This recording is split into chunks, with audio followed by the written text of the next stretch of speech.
Muito bem, em dezembro do ano passado, a cesta básica ficou mais cara em 17 capitais brasileiras. Conclusão é da Pesquisa Nacional da Cesta Básica de Alimentos, feita pelo DIEESE. A maior elevação ocorreu na capital do Alagoas, Maceió, onde o custo médio ele variou mais de 3%. A única capital que o preço não variou foi João Pessoa. Um dos fatores aí do aumento da cesta foi a carne bovina de primeira, que subiu em 25 das 27 capitais do país. Aí nós temos aí o mundo real, Dávila, que é o dia a dia que o brasileiro vai lá no carro, pega o seu carrinho no supermercado, traz menos e paga mais, né, Dávila? É isso aí, a tal da picanha e cervejinha desapareceram. Aquilo que era promessa de campanha virou pó. Por quê? Porque a inflação está aí. E inflação mostra duas coisas fundamentais. Primeiro, o governo está imprimindo mais dinheiro, por quê? Porque está gastando mais. Esse é o ponto. Está gastando mais, está ajudando a impulsionar a inflação.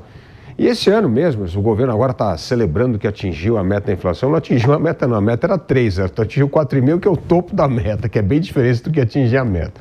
Então mostra, de novo, contas públicas em desarranjo. Mostra outra coisa muito importante no Brasil. O brasileiro, o poder aquisitivo cai com o tempo, mesmo com todos esses benefícios e reajustes do Brasil, porque os produtos estão subindo mais. Esses produtos todos são cotados internacionalmente, Marcelo Matos. Você não consegue escapar do mercado.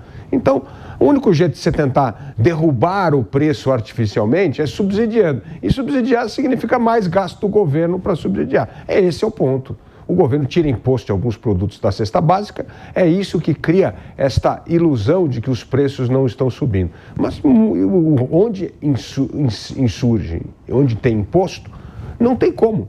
O preço dos alimentos estão subindo muito. É só ir ao supermercado. Eu convidaria, então, o presidente da República, ao invés de passear só na praça, vai um dia no supermercado, faz uma anotação na caderneta do que acontece com os preços de alimentos, e aí vai ver se a inflação subiu ou não subiu. Ou seja, a cesta básica tem, sim, um mecanismo para fazer com que o preço não suba. Retirar imposto de produtos básicos. E isso segura um pouco a pressão inflacionária. Mota, você falava há pouco ainda nessa edição, né, da questão do que é aquele número, né, e o que representa na vida real do brasileiro, né? Você sempre faz essa data mota aí. O que você pode falar em relação a essa questão da inflação? Esses índices de inflação são uma piada, Marcelo. Eu imagino o pai de família ouvindo dizer que a inflação foi 4,36%. Eu adoro esse ponto alguma coisa. Aí você vai ver a mensalidade escolar do seu filho, subiu mais de 10%. A van, o transporte escolar, subiu não sei quanto. Você vai ver a comida no supermercado, o aumento do IPTU, o aumento do IPVA, o aumento do seguro do carro. Tudo aumentou muito. Eu acho que não há nenhuma única coisa que tenha aumentado só 4%. Então, é importante a gente sempre lembrar isso. Essa inflação oficial é uma fantasia. Isso só serve para o pessoal do mercado financeiro, para reajustar contratos, para retroalimentar o aumento de preço. E vamos explicar de novo. O governo gasta como se não houvesse amanhã. Essa é a principal causa do aumento de preços, os gastos do governo. Por quê? Porque o governo tem que imprimir dinheiro para pagar pelos seus gastos e pela dívida que ele acaba fazendo por causa do déficit. Quando o governo imprime dinheiro, isso desvaloriza o dinheiro. Então, não são os preços que estão subindo, é o dinheiro que está perdendo valor. E esse processo, Marcelo, parece... A gente comemora, tem gente que comemora, não, 4 ponto alguma coisa, está no meio da meta. O cidadão comum olha para esse troço como se fosse um papo de maluco. O que isso significa é o seguinte: daqui a 5 ou 10 anos, os preços de tudo que a gente consome vão ter triplicado, multiplicado por 10. Tudo aumenta. Quando você compara os preços de 10, 15 anos atrás, quem tiver essa curiosidade, entra na internet, pesquisa, procura um jornal de 10 anos atrás, olha os anúncios. É um absurdo a quantidade, o tamanho do aumento dos preços. É um absurdo como o nosso dinheiro perde valor. E esse, Marcelo, é o imposto mais nefasto que o governo cobra da gente, o imposto da inflação. Diego Tavares, a gente vai lá no supermercado, passa o carrinho, olha os itens que foram colocados ali, quando vem a conta, você começa a olhar, será que é verdade isso? É mais ou menos por aí, né, Diego? Pois é, Marcelo Matos, eu fico aqui me perguntando como vivem os mais de 75% de brasileiros que ganham apenas um salário mínimo. Realmente está muito aquém daquilo que é necessário para um mínimo existencial. Agora, os meus colegas abordaram muito bem as questões econômicas a respeito disso, concordo integralmente com o que foi dito, só que isso tem um impacto político também muito grande, porque há um comportamento tradicional do eleitor brasileiro de atribuir fragilidades econômicas ao governo de ocasião, independentemente se é culpa ou não do governo. Nesse caso, deixo aqui registrado, é culpa do governo, então o governo atual pagará a conta por esse desarranjo econômico. Isso vai ser um problema, principalmente porque o Dávila lembrou muito bem, esse governo se elegeu numa plataforma com uma frase muito simples, o brasileiro voltará a ter acesso a uma picanha e cervejinha no final de semana. Parece uma frase boba, parece, enfim, uma frase simples, como eu disse, mas isso é um verdadeiro pacto com as classes mais pobres do país, que no pós-pandemia estavam encontrando dificuldades para consumir itens básicos. E ao final do mandato desse governo, o que o brasileiro teve? Dificuldade até mesmo para consumir o cafezinho preto todo dia pela manhã.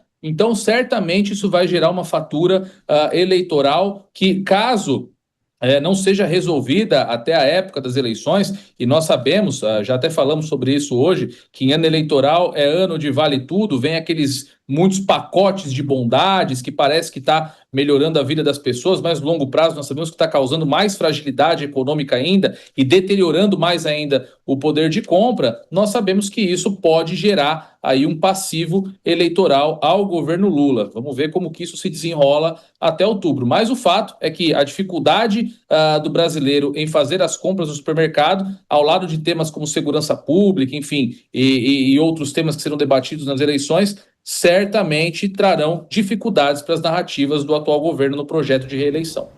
E aí, Dávila, o Banco Central, que já está tomando pressão atrás de pressão, vai ser, no ano eleitoral, ser também pressionado para começar o início da queda de juros. Quer dizer, havia uma sintonia entre o discurso do ministro da Fazenda, Fernando Haddad, Gabriel Galípolo, presidente do BC, mas na virada do ano, o Haddad já começou a falar que já havia condições aí propícias para o início da queda de juros, ou seja, ele se pronunciou nesse assunto, o vice-presidente da República também. Então, o Gabriel Galípolo vai ter mais pressão do que já está tendo, evidentemente, em 26. Ainda bem que Gabriel Galípolo, porque o Banco Central é um órgão técnico que não dá muita importância para a pressão política e já passou nesse teste ao longo da sua presidência. Porque quais são os dois fatos importantes que o Banco Central olha para calcular a taxa de juro? Primeiro, a inflação. Inflação que o governo agora comemora pela primeira vez, olha só, ele comemora que pela primeira vez, desde o governo começou, ele atingiu o topo da meta, não a meta, o topo da meta. Então está contente que atingiu o topo da meta. Só que o outro número é o tamanho do crescimento da dívida pública em relação ao PIB. E esse vem acelerando numa velocidade extraordinária. O Brasil vai atingir mais de 80% de dívida em relação ao PIB. Isso é uma dívida impagável para um país emergente. É a maior dívida PIB de todos os países emergentes. E isso põe muita pressão, coloca muita pressão no Banco Central para aumentar a taxa de juros. Por quê? Porque mostra que você é mal pagador. Você não está fazendo nada para estancar o crescimento da dívida. Não é só o tamanho da dívida, é a velocidade que essa dívida cresce. Porque, por exemplo, o que o Brasil deveria fazer para começar a dar sinal de que tem condição de honrar as suas dívidas? É começar a ter superávit primário. Superávit primário de pelo menos 2%. Nós estamos longe disso. Então, não tem superávit, o gasto público cresce, todas as declarações do presidente da República, como lembrou o Mota, é para gastar como não tivesse amanhã, e isso dificulta a missão do Banco Central em reduzir a taxa de juros. Então, provavelmente, o que vai acontecer é parar primeiro de aumentar a taxa de juros e, se houver algum outro sinal importante, o Banco Central pode começar a reduzir um pouquinho a taxa de juros, mas vai continuar sendo a taxa real de juros mais alta do mundo. Por quê? Porque o governo continua gastando mais do que arrecada e o governo não cria mecanismos, por exemplo, como a criação do superávit primário, para poder aliviar o Banco Central e fazer com que o Banco Central reduza a taxa de juros de maneira responsável.